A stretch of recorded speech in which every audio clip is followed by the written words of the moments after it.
U-GeekTV.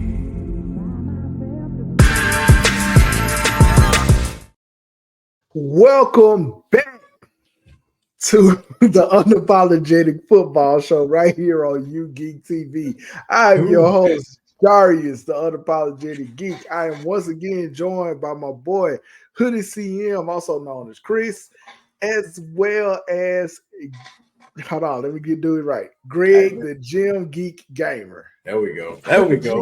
Triple G ain't bad. Now that I think about it, but would it be? Yeah, Triple G. All right, hold on, we might rock with that. Quadruple G if you put Greg on there, it's quadruple G. We can go quad G. Quad Cooking. Quad G. That's it. Boy, we off to a good start already. All right. So man, look, football this weekend was insane. Like all across the board. All the way through, like from Saturday to Sunday into now, because I'm looking at the Chargers. My God, the Chargers and the Cardinals, but I'm not even going to give a breakdown on that. We may have to move this show to Wednesday, which we've already been talking about. But yeah, it's just been a whole lot of stuff. But man, let's get into what easily is the craziest story of this whole weekend, and it's time to tell the truth about DeShaun Watson, man. All right. Okay. So DeShaun Watson's season has come to a premature end, which I think since he's been at the Cleveland Browns, has he played a full 16? I don't believe so. Now that I think about it. And now his future is kind of up in the air when it comes to Cleveland. Did you all know that Cleveland is going to be on the hook for about $145 million if they cut him or trade him? Like, there's no way out. Yeah, it's no way out from this because it's fully guaranteed, right? Guaranteed. I'm going to tell you, that contract is going to ensure that nobody else gets it. Gets another guarantee, yep. Yeah, it's nobody's going to get that ever again. Or if you do get it, you got some Super Bowls already under your belt. They'll give it to you then. And it's going to be the organization that you got the Super Bowls for is going to be who gives you that. That makes sense. That guaranteed contract shit is out, but that's not what we're here to talk about. I'm going to tell you something that was interesting that I noticed. The way the players, the fans, the way they react to him getting hurt is unacceptable. You never cheer a man's physical well-being. Like if it's in jeopardy. I didn't agree with that at all, man. But Cleveland, their fans can be a little bit classist in that way. I'm just being honest. But on the other side of that, DeShaun Watson is not necessarily like this innocent dude, man. Like, we got all these situations, and I saw a phrase that perfectly encapsulates everything that's going on. It had nothing to do with me watching football or anything. It says no two people are going to say, like three people or something like that are going to tell the same lie on you. And it's too many allegations, like the numbers don't add up in his favor. Every time you turn around, there's something else going on with him. I think mentally he's already checked out. And I remember saying this when we were talking one time. When you mentally out of the game, that's when you get hurt. That's always how it happens. Yep. That's the rule of thumb when it comes to football. When you're mentally checked out, you're going to get hurt. And he's hurt now. And it got me to thinking about Jameis Winston and what he said. And I agree. You don't pray for the downfall of a man in that regard, like physically. However, the Cleveland Browns as an organization got exactly what they deserved from the jump with this. They thought they were getting over on everybody. They thought they were going to come in when he was having issues and was virtually untouchable. They thought everything was going to be okay. DeShaun, we've been saying this. DeShaun is not the person that he once was. And I think it's because of the allegations. And the Browns tried to trot him out there when they had better alternatives on the bench, and they're paying for it now. Mercifully, this whole thing is over. But I feel like we got to do it again next year because they on the hook for 9 figures, man. 9 figures. So with all that being said, Chris, what's your reaction to DeShaun Watson getting hurt? I mean, Jay, it was unfortunate, man. I mean, like you said, the off the field issues, man, it is what it is. You know, we never want to touch on that, never want to speculate because it's not up to us, right? But knowing the talent that he was in Houston and Clemson before that, like, it sucks to see the downfall of an athlete of that caliber, bro. Like, it's rough. But yeah, like you mentioned, that speech by Jameis Winston, man, that was. I usually don't really pay attention to Jameis because he be goofing off a He's lot, so goofy, man. man. And eat a W, man, like that. That's one of the wildest things I heard, bro. But his speech in that locker room about not kicking the man while he down and always gonna have, his back and want the best for each and every individual, man. Like, it moved me. So, I'm kind of on the fence about it. Hope he comes back. If he does and he beats the allegations, I hope he gets back to playing DeShaun Watson football. If the allegations come out and it's true, well, hey, you do the crime, you got to do the time, man. So yeah, it is what it is, bro. I'm a firm believer of innocent until proven guilty. I am also a firm believer in, everybody ain't gonna conspire against you for this whole thing.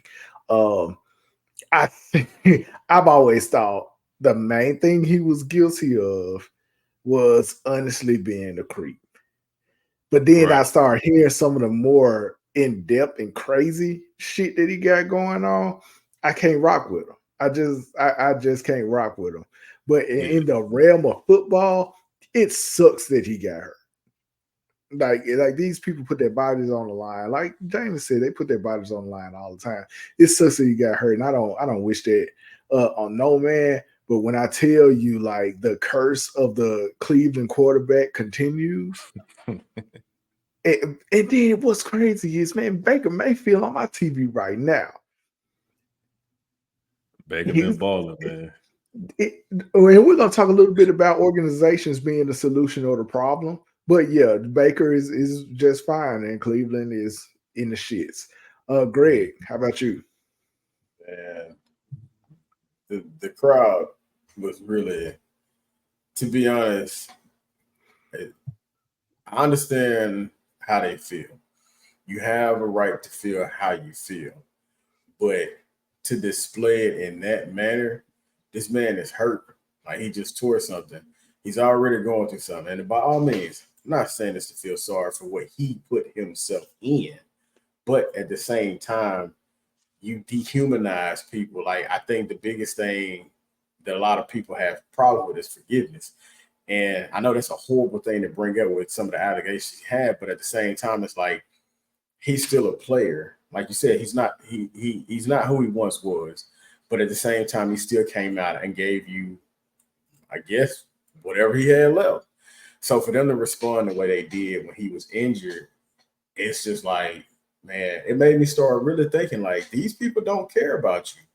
Like, they don't care about you. Like, once you wrong them, you pretty much, okay, move on to the next quarterback. Let's finish the game. Like, that's how they looked at it. He's gone. He's not our problem anymore. Like you said, they on the hook for some millions. So regardless if they want to see him or not, he's still getting paid. Y'all going to them games, y'all still paying this man. So regardless or not, that's real shit. Like, regardless or not, you got to think about that. But yeah, I think even if he does come back, and like you said, if he beats the allegations and everything, good. I just don't know if he's gonna have any. I give him another year if he comes back. I don't think he's gonna stick around after the injury. I think it's gonna be something, a rebuild, and then I think it's just with the turmoil on and off the field. I don't see him coming back doing much once he recovers from that injury. But everything that went down at that game, classless, extremely classless. I mean, look, they love you until they don't, right? Right. The Cleveland fans, the Cleveland organization, they were all fine with it, but they were on the hook for so much money they kept putting him out there. I'm gonna be honest with you. I feel like in their quietest moments, the Cleveland front office has a sigh of relief that he's hurt and they don't have to keep putting him out there. And they can just move on and see what else they got on their hands. It's not too late for them to make a push. They have a talented roster. They just traded Amari Cooper, though, which it looks like they were about ready to give up on the season. But now I want to see how they operate now that Jameis is going to be starting. Funny thing about Jameis, I always bring this up when I talk about this man. Jameis has a 5,000-yard season that included 32 touchdowns and 30 interceptions.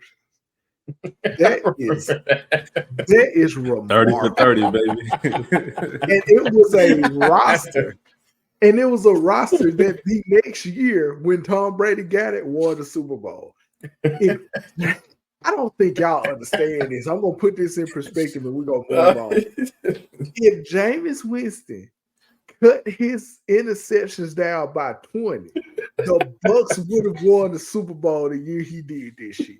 All he needed was 20 less interceptions. They would have won the Super Bowl, bro. And he would have passed. He would have passed about 5,500 yards. Jameis Winston should have the passing yards and maybe even the touchdown, the touchdowns in one season record for a quarterback. And he couldn't see. And he just kept throwing to the other team. The man had LASIK surgery. I remember somebody said he had LASIK surgery, and now he can see better. You know, he can see a little bit better. And every time I see him, he's still throwing interceptions. It's just Jameis. It's just Jameis, man. But I love Jameis Winston, man. I always had he just pure comedy. And he doesn't try to be funny. He just goofy as hell. It's hilarious.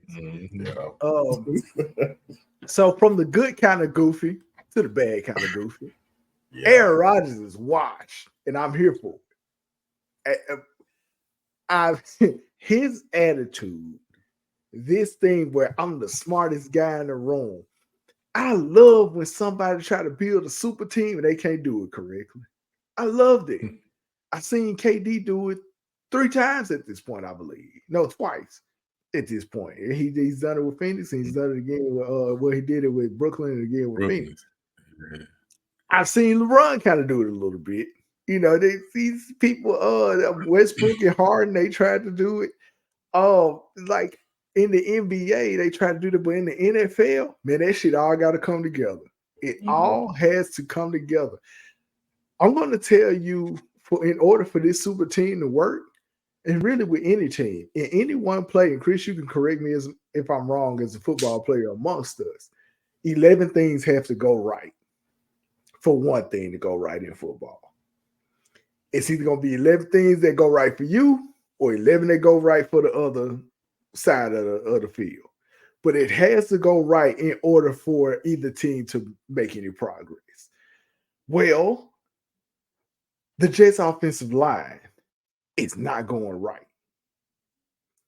And on top of that, Aaron Rodgers, the thing that he hung his hat on, the fact that he didn't have that many interceptions and that passer rating that he touted for all those years, this mug, he throwing interceptions left and right. He has yet to play a clean game. And the funniest part, and this is talking about organizations that deserve what they're getting right now, the Jets deserve it for turning themselves over to a quack who would rather spend time in the dark than come and show up and be a part of the team.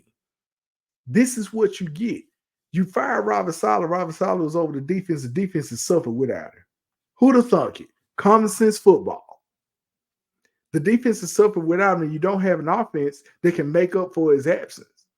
They're in the shitter. I know they're just 2-5. It's only going to get worse. And congratulations to Devontae Adams, who also just can't pick the right quarterback to go to at this point. Now, I do hope for his success because I picked him up because somebody dumped him while he was with the Raiders, and I picked him up in fantasy. But, you know, the Jets, they're done, man. Greg, what are your thoughts on the pathetic outing that we saw the Jets display? I saw a tweet, and it showed Devontae Adams, like, it was like he was frowning, and the caption was like, in 7 days, we saw Devontae Adams lose to the Steelers, get traded to a team, and that team still lose to the Steelers. I was like, that hurt, man. You lost to them with 2 different teams, bro.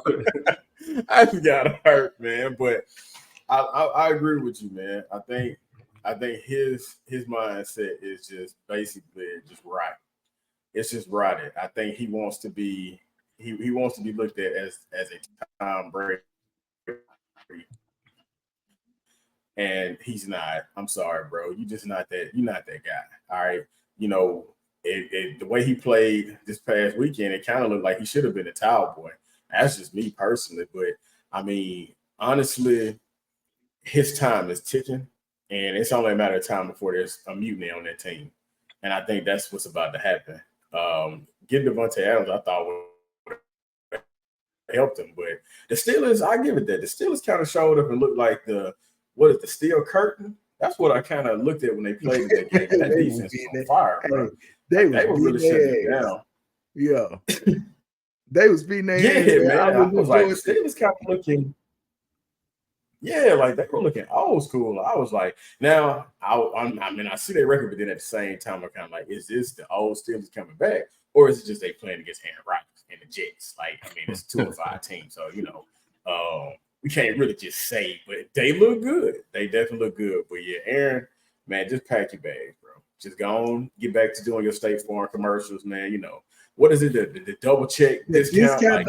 Double check. Yeah. Get that going, man. See if you can get that going back. You know what I'm saying? Now that you well past your prime, honestly, you know, you probably got some senior citizen discounts you could probably add on. But man, I think, he needs to go on and get his forever fan ticket and just catch one of them boots, man, because it's a wrap. It's definitely a wrap. It absolutely is a wrap. And we're going to get to the other side of the Steelers in just a moment. But Chris, I wanted your thoughts on the Jets' performance. It's going to be real quick because what performance? But nah, man, you hit the nail on the head earlier, bro. Like, this is an 11-man sport where you need 11 things to go right. And you may have some plays where 9 or 8 things go right, 2 or 3 people mess up, but you can't sustain success like that. Mm-hmm. And like you said, the whole O-line is the problem. So they got 5 out of 11 shits going wrong. That's not good math, bro. That's not good math at all, man.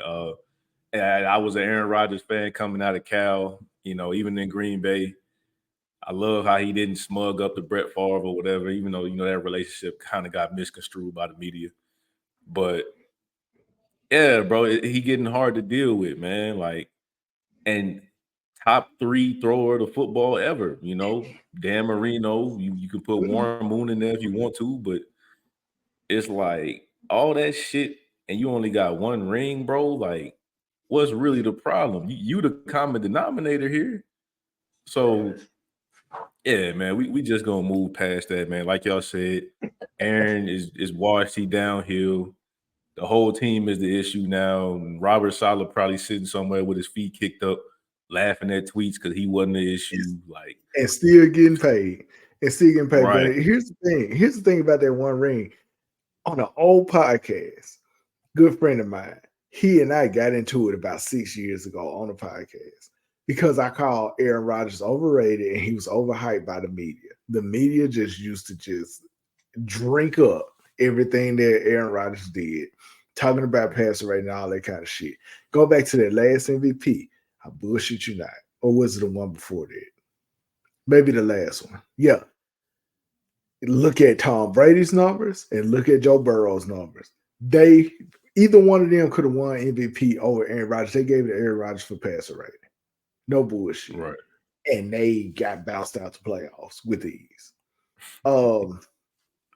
Anyways, going to the other side of the sidelines. Man, the Steelers must have a fountain of correction in their facility because Justin Fields looked better. And I'd be goddamn if Russell Wilson didn't also look better too.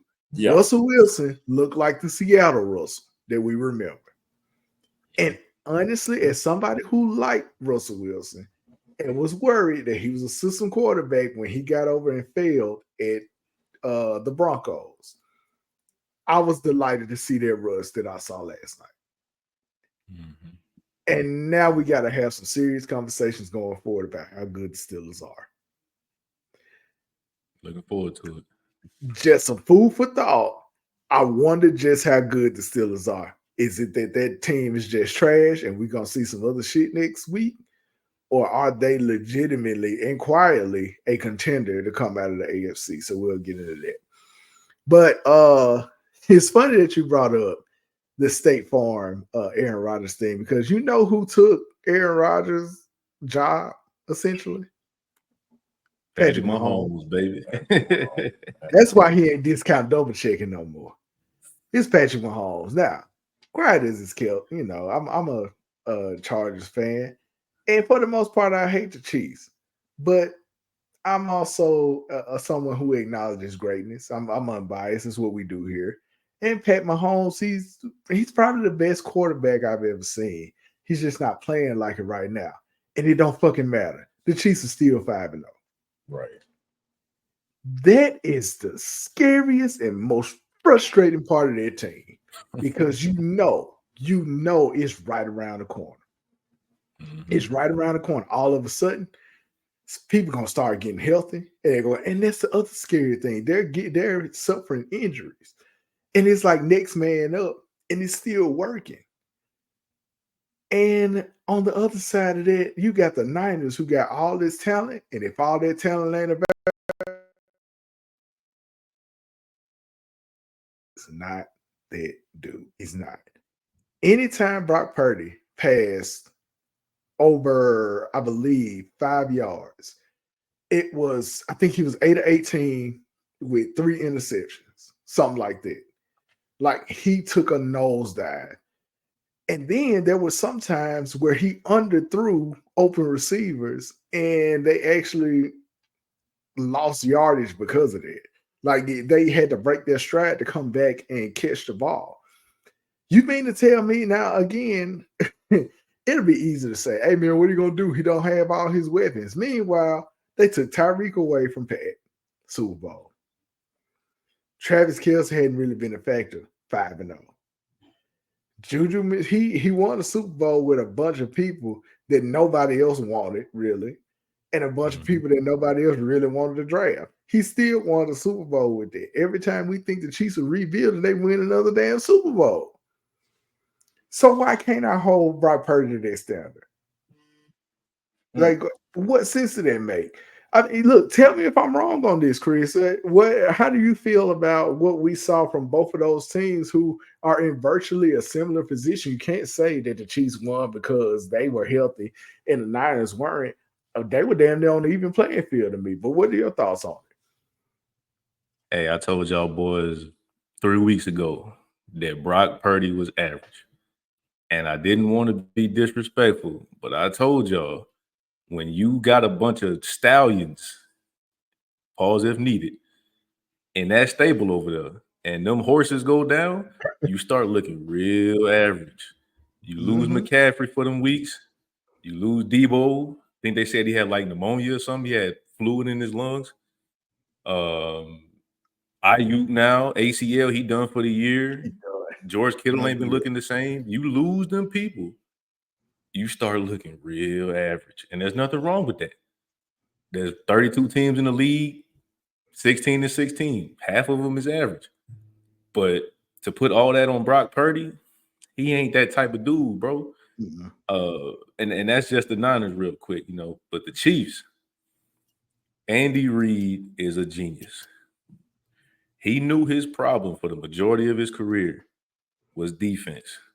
He goes out and hires Spags, and now the Chiefs have shifted gears from being an offensive dominant team to dealing with injuries now. Rashee Rice, Hollywood, Pacheco, they all gone. Now this Chiefs team is being led by that defense. I saw a stat, and we all know Derrick Henry and the Ravens, amazing. They held Derrick Henry to 46 yards rushing. That defense is legit. That defense carried them in the playoffs last year. It's carrying them now. We all know defense wins championships. And Trent McDuffie, all-pro corner, Nick Bolton, steal of the draft that year. Chris Jones, now the best D tackle in the league with Aaron Donald retiring. That defense is legit. And Mahomes he's not being Mahomes, but he's doing enough. And that is the type of quarterback I want leading my team. You know what other team was fluid like this when it called for it? That could shift from being a defensive team to an offensive team and back again if need be? The damn Patriots. Talk to them. They did the same, and Greg, I know you know. They did the same exact thing. They were so fluid. It was just, okay, this is how we're going to win our championship this year. Oh, he's hurt. All right, let's rely on this guy. It was next man up. And Andy has taken that philosophy. And I'm going to tell you where it started. It started at Super Bowl against Tampa Bay, where Mahomes just basically got dog walked because his, I think his right guard and right tackle or something like that were hurt. Something to that effect. And Andy said, I never fear him like that again. And he has not since then. It's next man up everywhere. And like last year, we saw Mahomes, his receivers could not catch the ball. And then all of a sudden, the damn playoffs started, and these motherfuckers had stick them on their hands. All of a sudden, everybody just can catch all of it. And that's the thing, man. Fighting together, growing together, and figuring it out. And that's what makes the Chiefs so dangerous. And that goes back to what I said to you guys maybe a couple weeks ago on episodes that won't be released. When you make it to the Super Bowl, you better do everything you can to win it, because the Niners, y'all look like y'all better be up out of here. It look like your time is up. It just is what it is. And then all of your key pieces are injury prone. Kittle, McCaffrey. Here's the thing. You had McCaffrey healthy. Didn't get it done. And now that clock has started over again on his body. Ayuk and Debo. You just got a bunch of players that you really can't rely on in terms of injuries. Greg, what are your thoughts on where the Chiefs and the Niners are right now? Well, I'm going to go back to what Chris said, that Pat Mahomes is just doing enough and still getting it done. Like, that's terrifying that you even said that. Like, to know that this man out here basically just working like he getting minimum wage, but giving 110% and still getting the job done. I'm like, man, I don't want to see him in the playoffs. I would never want to see somebody in the playoffs that basically walks out on the field like this is just a Sunday evening walk. Like, I'm just chilling. We got a game, but you know what? I'm gonna just go out here. Whoever's open is open. They'll get it done. Like, that's kind of how he been relaxed. And I mean, like you said, the Niners, I think when they had their chance and they didn't win, like the Super Bowl, I think at that point, I don't think any Niner fan can honestly sit here and say that, oh man, they going back. No, I think it's a wrap. I think it's done for them. And I honestly start to see them as like Cowboy fans now. Like, they just gonna keep bringing up the fact that they went to a Super Bowl. All right, cool, that's fine. Bet, do your thing. Like, all right, but what y'all doing this year? Nothing. Absolutely nothing. Especially after you let I'm gonna call him Basic Pat come out and dog walk y'all like that, man. Like, it's a couple of teams that I know now we've discussed, and I think the Niners now, it's pretty much time to hang up their head. It's time to hang up their head. Yeah. I feel the same way. Like, I said it. I was talking to some other friends in the football group chat, and I said I think the Niners are cooked. And they started talking about, well, man, I mean, they're going to make the playoffs. And say, you think after going to the Super Bowl twice in a couple of years, they're making the playoffs is what their goal is? No, Right?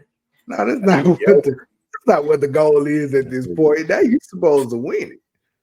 Yeah. They're gonna make the playoffs. Whoopee. You made it to playoffs. Now what? No, it's not. You all are past the point of, okay, let's see progress.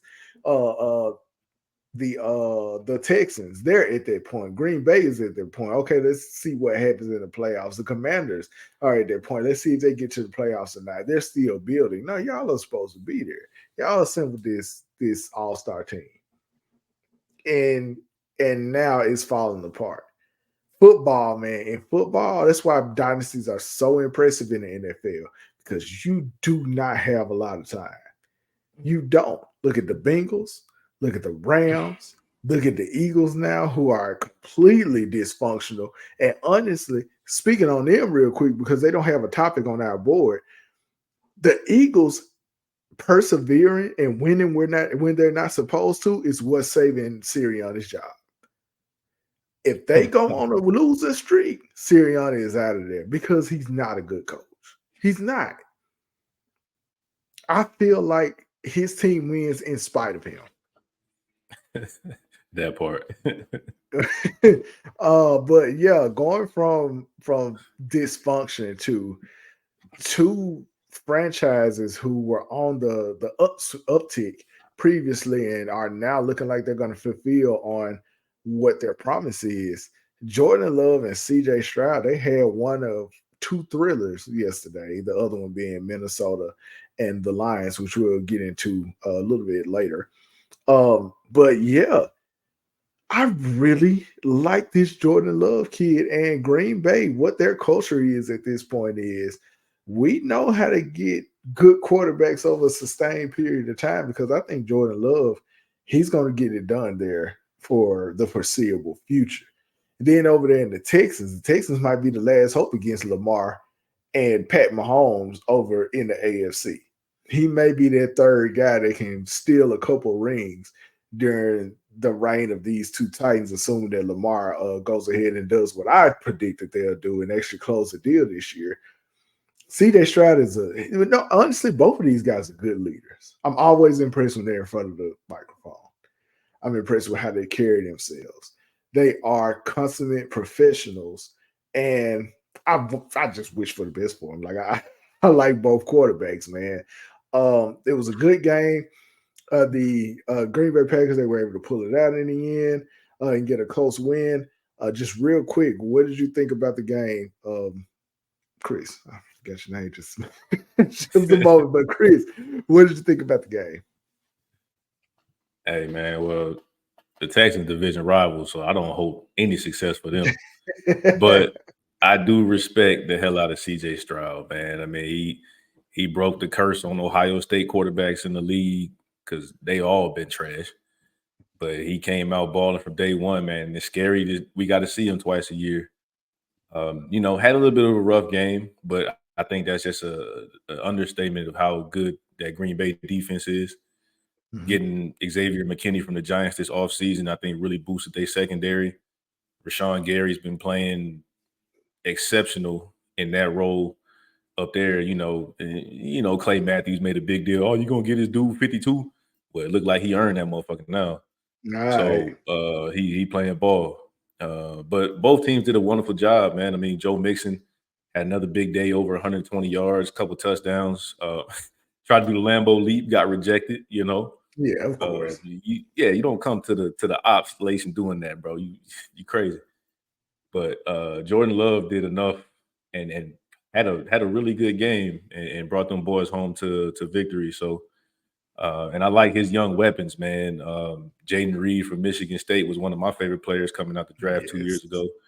Romeo Dobbs balling, and he don't even really use Christian Watson because we still waiting for him to explode and tap into his full potential. I mean, he's 6'4", runs a 4.3. Like, that's a scary dude. So when he puts it all together, like you said, I don't see no reason why Jordan Love and getting Josh Jacobs this offseason in that backfield, man, I don't see no reason why they can't get it done, bro.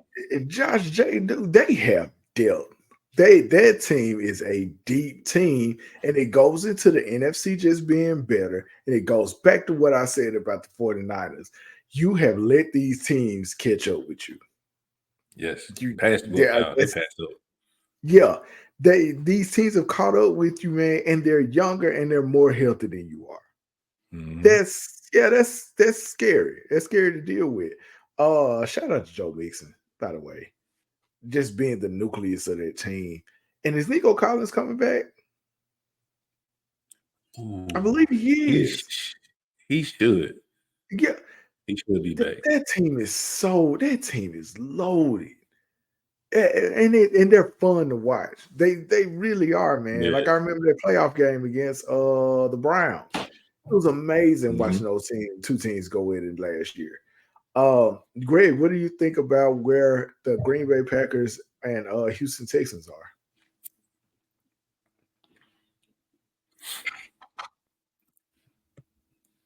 Man, so like you said, both of them played outstanding ball. Jordan Love, which I'm gonna bring back Aaron Rodgers. This man played backup for what I believe like 3 years to Aaron Rodgers, and to see what he's doing now, man, that's kind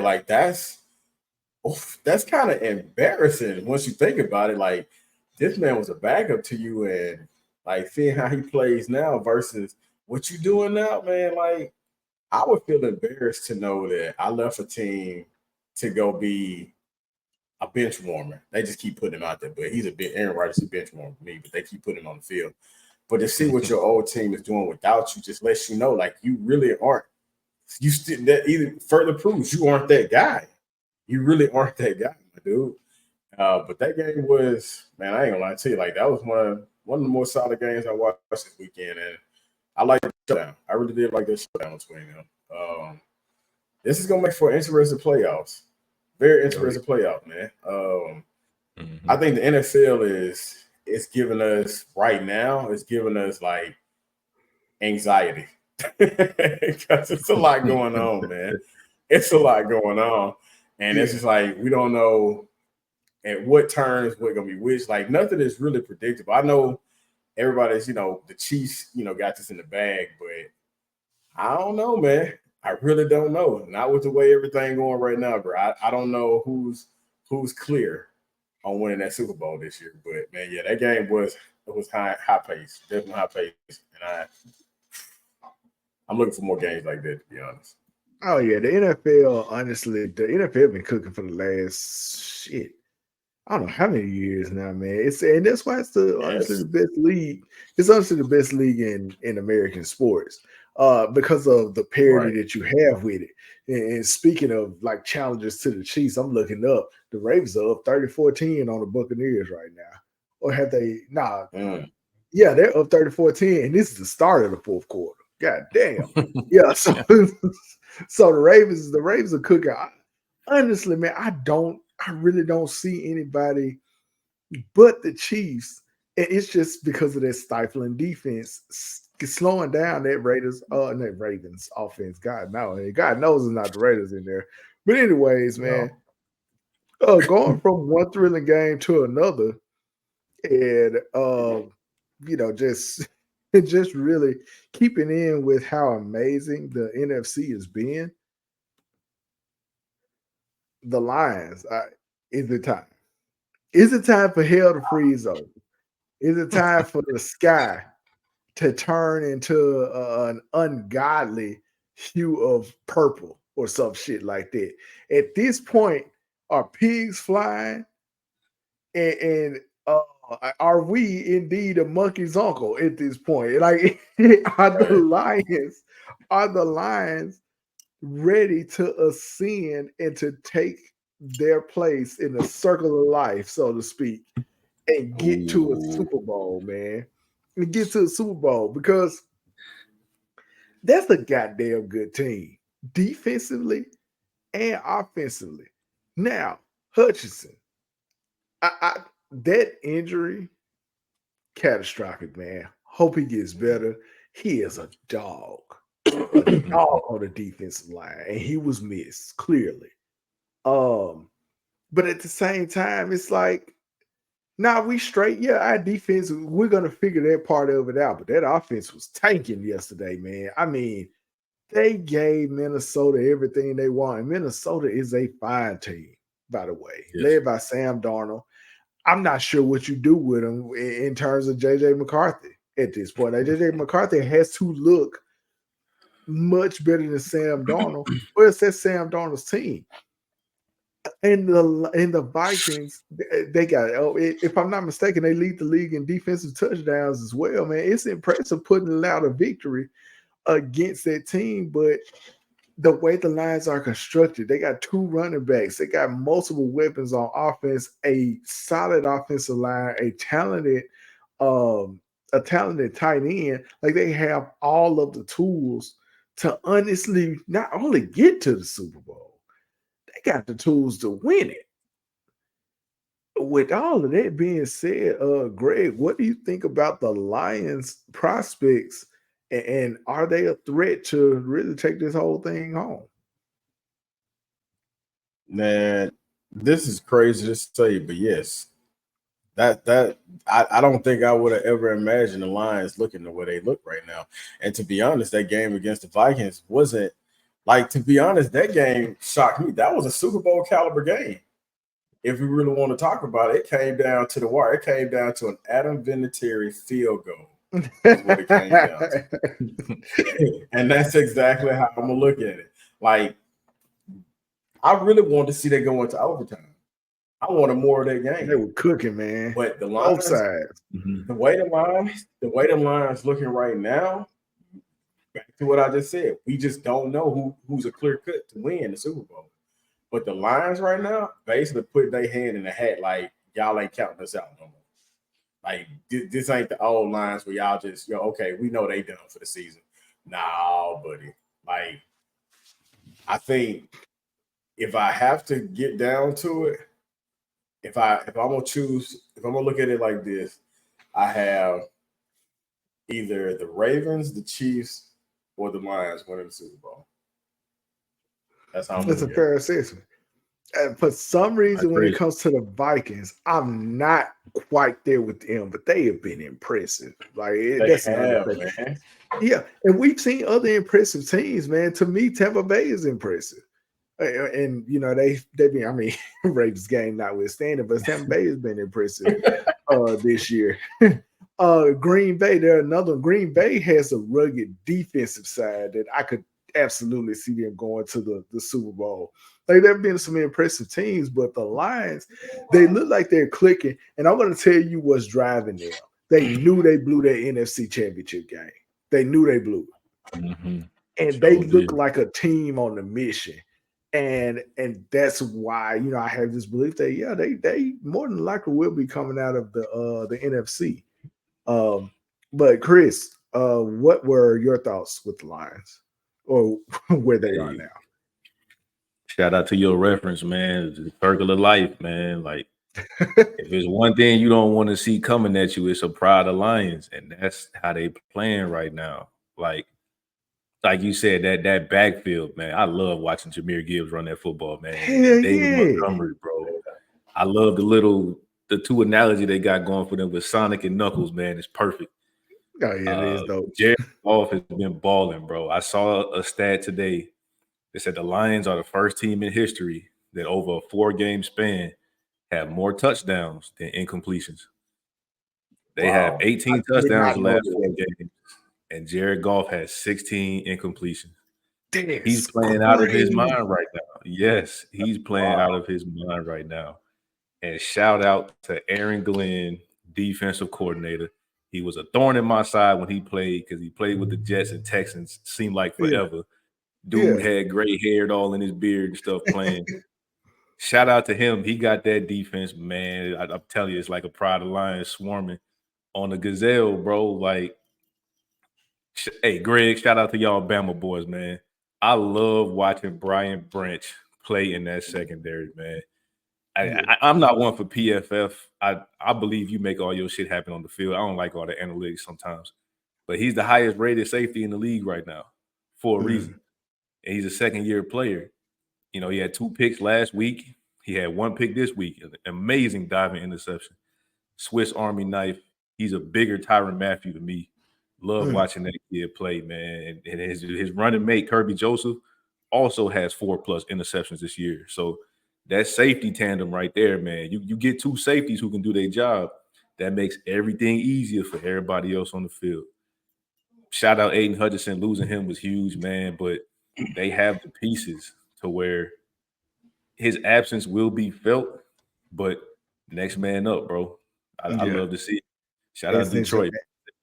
Detroit, baby. All right. They're such an exciting team to watch. And honestly, I always felt like Jared Goff was honestly got the short end of the stick. And he kind of reminds me of Matthew Stafford.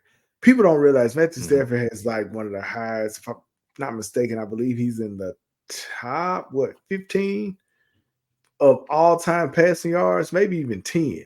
Like he has an impressive career. Yeah. And it was only in I remember, man, when he went to the Rams, everybody was like, man, basically saying he wasn't shit.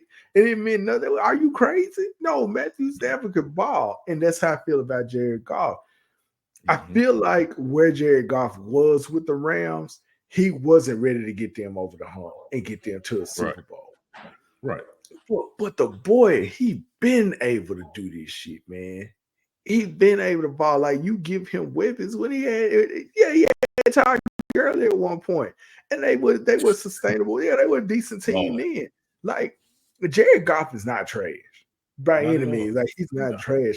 He's not flashy, and I can accept that. But yeah, he's an efficient quarterback, and that stat that you gave, that 18 to 16 touchdowns versus completions is insane. There's some video game numbers right there. I did not know that. Right. That's impressive. And then yesterday he only had 3 incompletions. Like he's efficient. He hits all the weapons in the world, and we're seeing that with the Dolphins. All the weapons in the world don't matter if you don't have a quarterback that can get the ball, and they got a quarterback that can get the weapons of ball. That's all we saying. That's it. That's all. But yeah, shout out to the Lions, man. Another team, along with the Buccaneers and the Ravens and the Texans and Green Bay. They're just making the NFL fun to watch. Honestly, it's been an enjoyable season. All right, so shifting gears, because we like to talk about college on here. Boy, oh boy, there was a game that occurred in Arlington. You may have heard about it. You may have heard how it went. So it's time to talk about it. Georgia. We just talked shit about Georgia. We didn't know what Georgia had going on, but I tell you what, last week we were looking forward to this week's game. Because we were going to see not only what type of team Georgia was, but what type of team Texas is. And it was very, very interesting. I think I said, if things don't go well quickly enough, Arch Manning going to start tapping on Quentin Ewing's shoulder. Fortunately for him, Arch Manning didn't do something like get the Longhorns down the field and like score a quick touchdown or something, because I believe Arch Manning would have started the second half of their game too. But honestly, Georgia never looked like they were out of control of this game. Yeah. At no point did it look like Texas had any answers for Georgia. That defense was amazing. And Texas was getting the ball from Beck. They were. Mm-hmm. The issue was they were doing nothing with it because Georgia was kicking their ass over on the other side. I mean, I don't think Quinn stood up straight for the whole first quarter. He was on his ass. Man, boy, let me tell you something, man. I'm gonna kick it. I'm gonna kick it to Chris because I know Greg has quite a bit to say. He been chomping at the bit to talk about Texas. But I'm gonna say this: I love to see a good defensive ass whooping, man. I love it when it comes to football, and I know defense wins championships is not always exciting, but when a defensive clinic, sign me up, and that's what we got down in Arlington on Saturday was a defensive clinic, man. What were your thoughts on how Georgia just handled the Longhorns? Ooh, man, they took that Georgia Bulldog collar with the spikes around it, and they wrapped that shit around that Longhorn neck, and it was just chokehold all night, bro. The defense was fast, physical. Like you said, they had a point to prove, and that's one area I give Kirby Smart credit for. Mm-hmm. Whenever people doubt them and or they come out underdogs, unless it was, Nick Saban early in Kirby Smart's coaching tenure, he get them boys to play. He get them up to play, bro. Like, even the national championship they won 2 years ago when they beat the hell out of us. I'm a TCU fan, so they beat the dog shit out of us. But people came out that game. Yeah, they came out talking the playoff game like, oh, man, Ohio State should have beat them. Is Georgia really that good? And that's the one thing you can do to piss off Kirby Smart is to doubt his coaching and his team. And it's something about whenever they not supposed to show up, shit. They taking themselves out the doghouse and they putting you in it. And that's all it is, bro. Like that's their hallmark. Bro, I wanted Texas to win because I'm a college football savant, I like to think. College football has always been in its purest to me when programs like Texas, Miami, USC, Michigan, Florida State, when they have a success, that's when college football was pure. That's what I grew up on. So it felt good seeing them back in that place, that spotlight, that number one spot. And Georgia just reminded them, like, hey, we ain't trying to hear that shit. Like, whatever you got going on, bro, keep that shit over there in Texas, man. Y'all not really the Southeast, bro. Y'all kind of Midwest almost. Like, this Southeast is different, bro.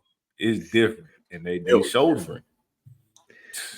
So, hey, Greg, I'm about to kick it to you, but I did have one thing that I wanted to add, and it goes back to that coaching. The whole part, which was the craziest part of the game, but I honestly think it ended up biting Texas in the ass, was the phantom pass interference call after that resulted in a interception for Texas. The pass interference shouldn't have been called in the first place. The interception definitely should have stood.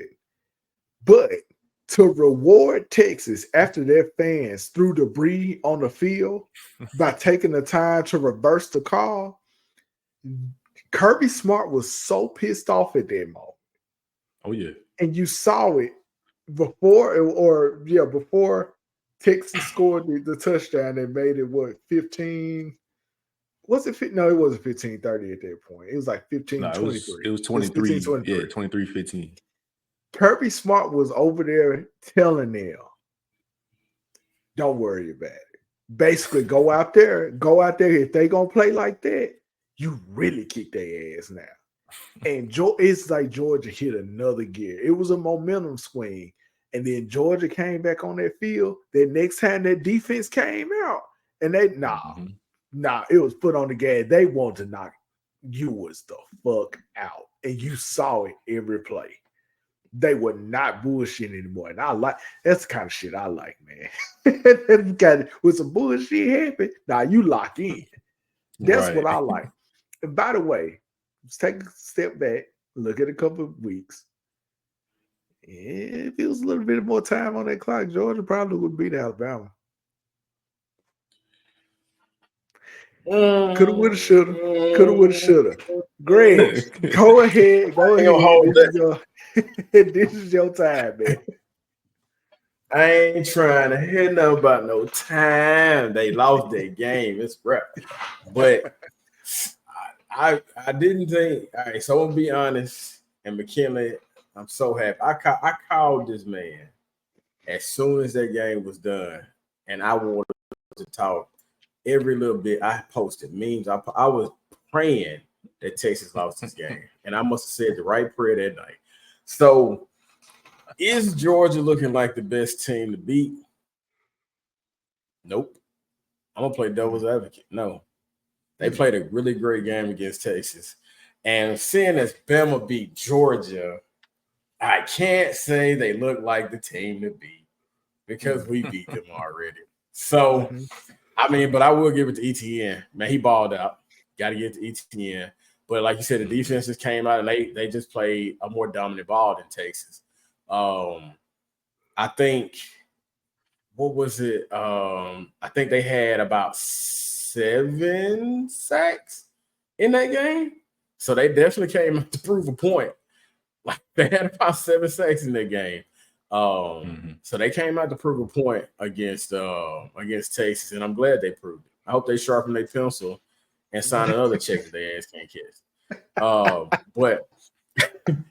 But overall, I was in the middle because I had a Georgia fan at the gym, and then I had a Texas fan. So it's just like I really just wish the lights would have turned off in their game, like both of them would have lost. But yeah, I'm more happy that Georgia won and beat Texas because I'm tired of Texas fans. It was extremely inappropriate for them to throw debris on that field. Like, I know they got fined like I think $100,000 or something like that for doing that. So that's extremely justified. They should have fined them some more and basically took a loss to them. But that's neither here nor there.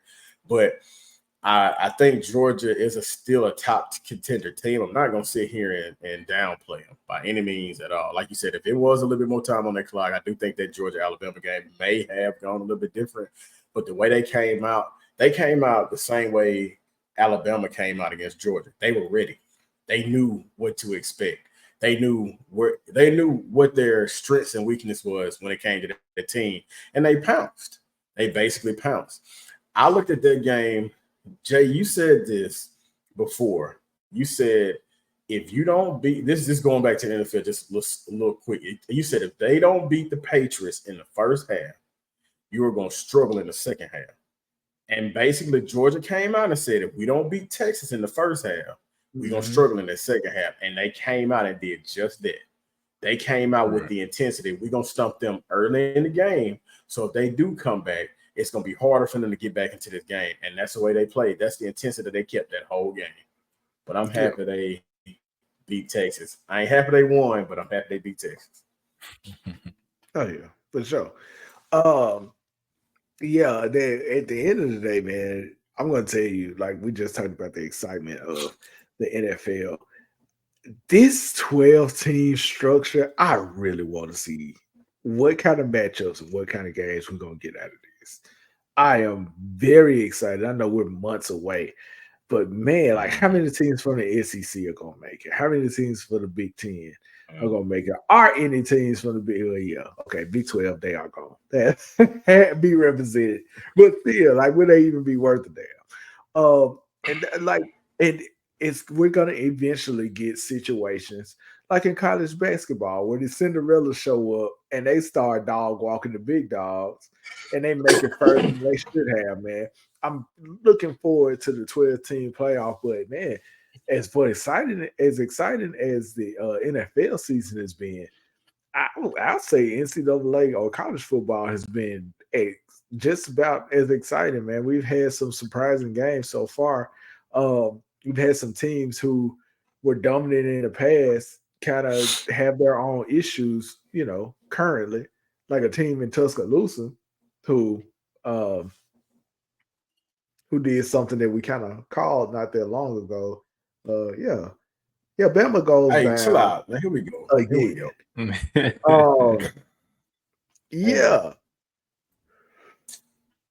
Tennessee, and I caught the tail end of this game. So I believe I made the analogy about the wolf last week. Boy, when I tell you these teams been waiting for Nick to be gone, they've been waiting, man, because Tennessee played like they had it all on the line in their game, and they made it happen. And it's not a cakewalk. And boy, now we get into some really interesting conversations, because I wonder how many losses you can have and still go to the playoffs. And if Alabama, who has been a staple in the playoffs ever since they started, can't make it when you have 12 slots, I'm not saying they're going to fire them this year, but I'm saying that at least next year going to be really short. Really short. I see. Greg, as the Bama fan, and I mean you are in the trenches with Bama, what do you think about your coach and y'all, the penalties? My God. What's going on in Tuscaloosa? Man, that's been our biggest Achilles heel right now is the penalties. And we do it to ourselves so much, and I just don't understand what's going on. And I think I'm speaking from like a Nick Saban perspective. What did I leave y'all? Like, are y'all just basically like, are y'all just basically showing up because Alabama is the school you play for? Or are you trying to get back to a natty title? Like, what is going on that field? Like, I really feel like Jalen just doesn't care, man. Like, I saw no intensity in that man's eyes. And I just don't understand why. Like, I'm going to say it again. Is it because of NIL deals or what? Like, what's going on, bro? I know he's a senior and I get it. It's your last year, but you don't want to go out on a bang? Bro, come out with some fire. Like, get your team hype. I feel like the way we lost to Tennessee, it was almost as if they predicted their own downfall with it. Like, they just they had there was no will to win that game. And keep in mind, we got, I think, Missouri. Yeah, we got Missouri next. Oh yeah, they on We got your Missouri head. next. So it goes back to your point of how many losses can you have and still make the playoffs. Right now, man, it's looking like, I hate to say it, Missouri finna come out and eat. They finna come out and eat, man. And the way we played against Tennessee showed a lot for them. And I really feel like if we can't manage to beat Auburn, bro, we finna pack it home.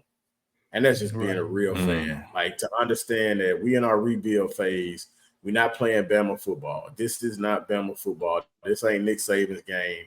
I don't know what they doing. They in the Tecmo Bowl, but we watching teams play the CFB 25 right now.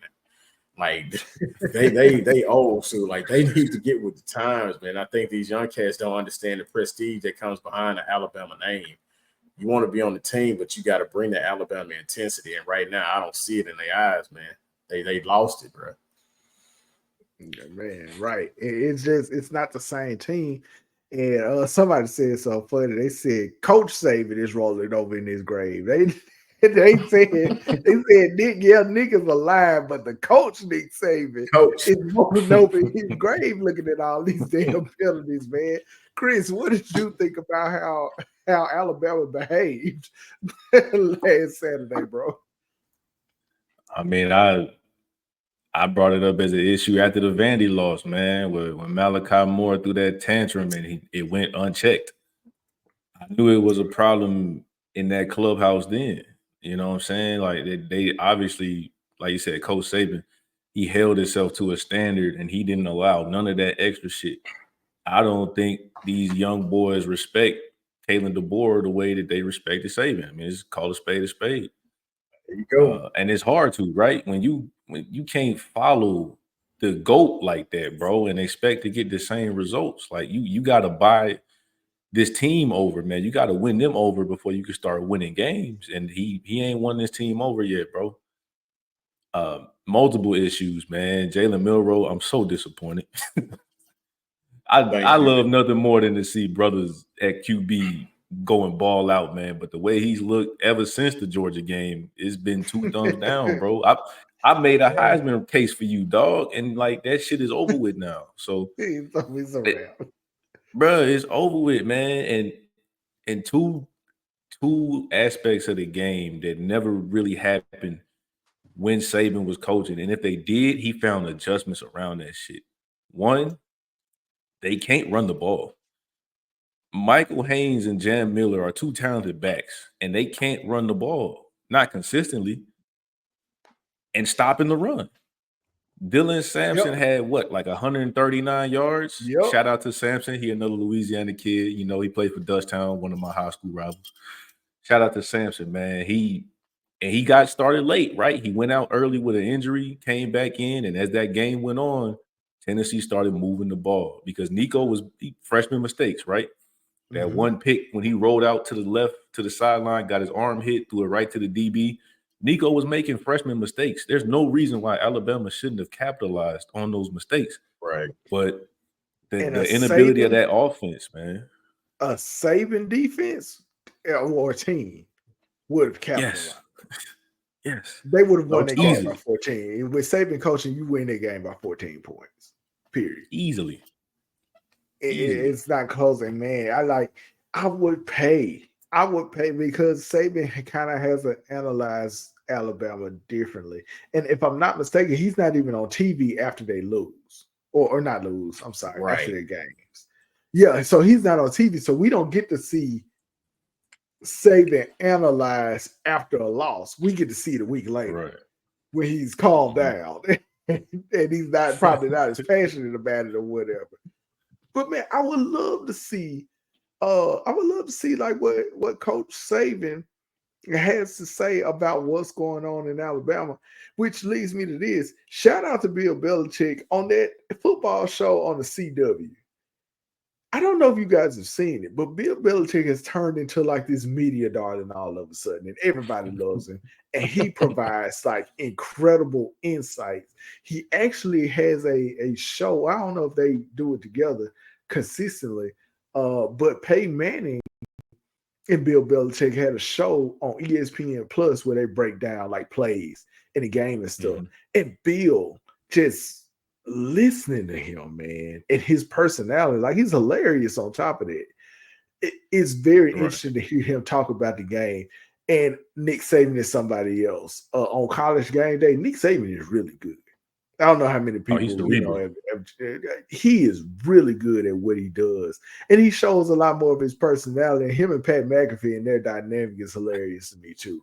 But yeah, man, I'm just interested to see what Saban I'm really interested to see what Saban would say, like right after an Alabama game, whether it's a win or a loss. What are his thoughts on that? But that gives me to my last college topic. Coach Sanders, I just want to call you to the front, man. You know what? You know what, Coach Sanders? I owe y'all an apology, man. I thought y'all was going to be trash. I really did. What I didn't realize is your entire conference really ain't that damn good.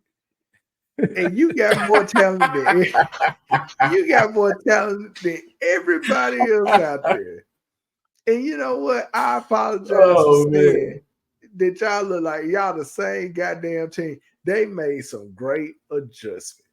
The Colorado defense is playing well. Shedeur Sanders is throwing to more people than Travis Hunter. And they doing like they're playing some good ball. The running game has gotten better. Like they've improved. I don't see them winning the Big 12 and getting their playoff berth. I just don't. But if there was an avenue to do it, that conference is weak as hell, and that would be the way to get in there. But yeah, man, I apologize, Colorado. Like, I really thought y'all was gonna be slaw. Y'all got more wins now than you did last year, and it looks like you're headed for a bold berth. Not necessarily the playoffs, but a bold berth. I don't know if Shedeur is the Heisman caliber or the Heisman player of the year or anything like that. I still think my money is on Travis Hunter. If not him, the kid at Boise State, running back. I can't remember his name. He's had some crazy ass games over there. We know it's not Miro. You can forget about it. It's also not yours. It's also not big. Like all those guys that you would think would do it, they can kind of forget about it now. I like Cam Ward's chances though. As you know, somebody who loves the U. Cam Ward played a hell of a game on Saturday, but you know, we're not gonna get into that. This is about Colorado right now. And I once again want to apologize for going against y'all.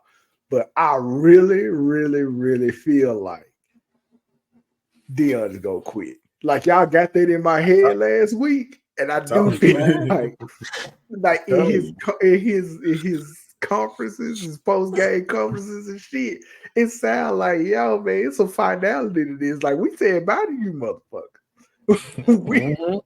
He about to go to the league, and Deion gonna go back on TV again. And again, he has been a little bit more visible in that space, like, Twitter and all that kind of stuff. He did a whole episode of Nightcap with Ocho and Shannon, and their chemistry is amazing.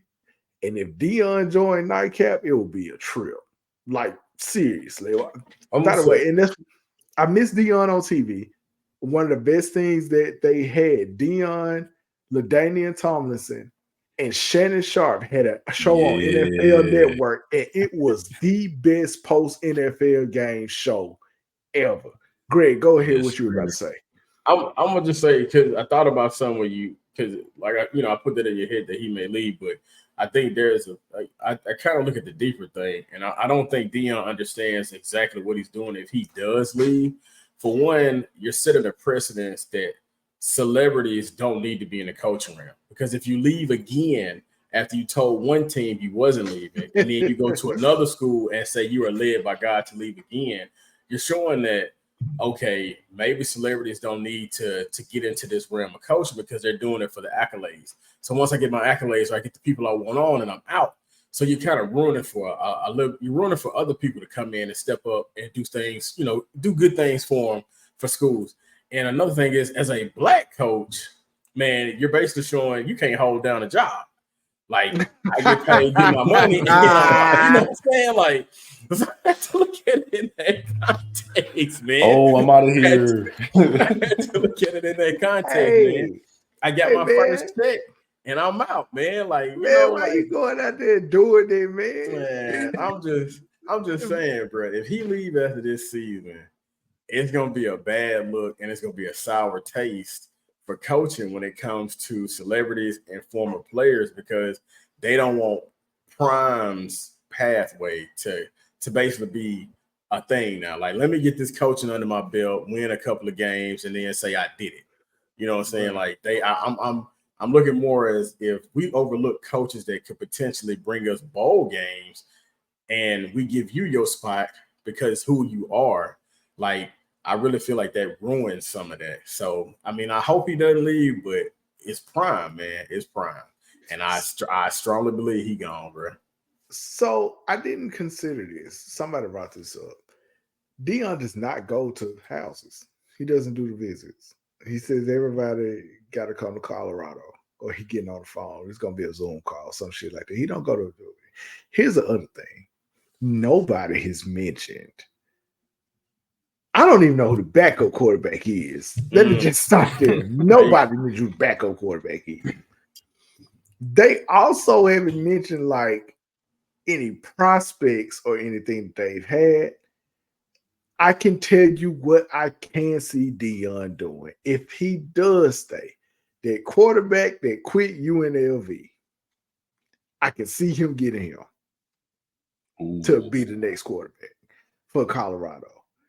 But the way this team is structured, in congruence with the fact that Dion don't go to nobody's house and he loves the transfer portal, I think he about to go to the house, man. I think he done. He just want to put a good enough team to showcase Shador and Travis, and Shiloh just be out there or whatever. But yeah, that's what I think. Chris, what do you think about what's going on in Colorado, about their win, and the fact that I had to come out here and apologize to this man because I did not respect the hustle. Hey, if you gotta pull up a apology cup, bro, I gotta pull a double cup up. I was hating, bro. I saw them winning 3 or 4 games again this year. I didn't see anything, bro. But like you said, I didn't take into account as the relative Big 12 member in this group. I didn't take into account how bad our conference is. And I apologize, Coach Sanders. I'm looking straight you. I'm looking you in the eye, Dion, bro. I apologize, man. They look good, man. I mean, like you said, the adjustments on defense. Warren Sapp got that D line playing amazing right now for the level of competition they playing. And like you said, Shador has been getting rid of the ball. He's been spreading around. The only thing that's come out of this negative for them is Trav being hurt. And I mean, that's all the component of playing 130 snaps a game. Like, I don't care who you are, bro. Your best ability is your availability. And taking all them hips, bro, like, you ain't gonna hold up, dog. And I think that is gonna hurt his Heisman chances. Like you said, Ashton Genty, Boise State, been balling his ass off. Yeah, he has. Cam Ward is my quarterback front runner now. Like you mentioned, I mean, he's the first quarterback to start the season off with 6 straight games in the ACC with 300 plus passing yards each game. He's got the numbers, and they undefeated. And the Heisman is pretty much a quarterback award. Yep. So it's hard to argue with that shit. Trav might have lost it and getting injured last week, and then getting re-injured this week and sitting out the game. Like that shit hurts your chances. But shout out to Prime, man. You know, I was a little bit more so leaning toward him staying to try to prove a point, but y'all can be pretty persuasive, dog. And yeah, I mean, does he want to risk losing without his quarterback, Shador? I don't know if he take that risk. I don't know if his ego I don't take that risk. That's what I'm saying. I don't know, man, because now you're starting to look at him as a recruiter. Yes. You're starting to look at him as a coach when the talent, like, it doesn't necessarily line up in his favor. Like all of that stuff, it just starts to add up. Meanwhile, he can leave and just go. Dion will blow up if he touched YouTube. If he decides to just go to YouTube and just do his thing there, man, yeah. Look, man, at the end of the day, this is the same man who looked us in our face with a Jerry curl in his hair, some $1,000 shades on, multi-$1,000 shades on, a white suit with no shirt on under it, and said, "It must be the money." So yeah, if he want to go, that's what he gonna do. He gonna be fine. He gonna be fine, man. All right, y'all. Let me say one more thing. Let me just say one thing. I ain't trying to get off this. I ain't trying to run into another topic or anything like that to bring this up. The Army and the Navy are both undefeated still, and Bama has lost twice. We're going to leave it at that. We're just going to leave it at that. We're going to leave it at that. We're going to leave it at that. Army and Navy. Let me tell you something, man. I'll never forget one time I was watching Army and Navy. They were playing against somebody ranked. I can't remember who it was. And the other team couldn't really pass the ball, man. I can't remember who this was. I really want to. So they kept like running the ball. And I think Kirk Herbstreit or somebody was on there. He said, "Listen, you don't want to get into a game where you just running against Navy. This is not what you want to do." He was like, "If you keep playing that game the way that they play it, you gonna lose." And they said it's really boring football. And you come out there and all of a sudden you was expecting them runs, but your defensive players not getting to their offensive players like they used to. They're worn down. Bro, getting hit. I wish Army and Navy would make the goddamn playoffs. In a damn 3-hour game over in an hour and a half because they've been running the ball the whole time. And we sit up here looking like, what the fuck happened? This and you know they in the damn semifinals, man. Because they choking people out. They both they're both ranked too, right? 23 and 24. Yeah, yep. Bro, Army, they dog walking people out here, man. And don't they end up playing Notre Dame? Sorry ass. Navy got Notre Dame this weekend. Damn, get their ass up out of there, man. They about to run their head down.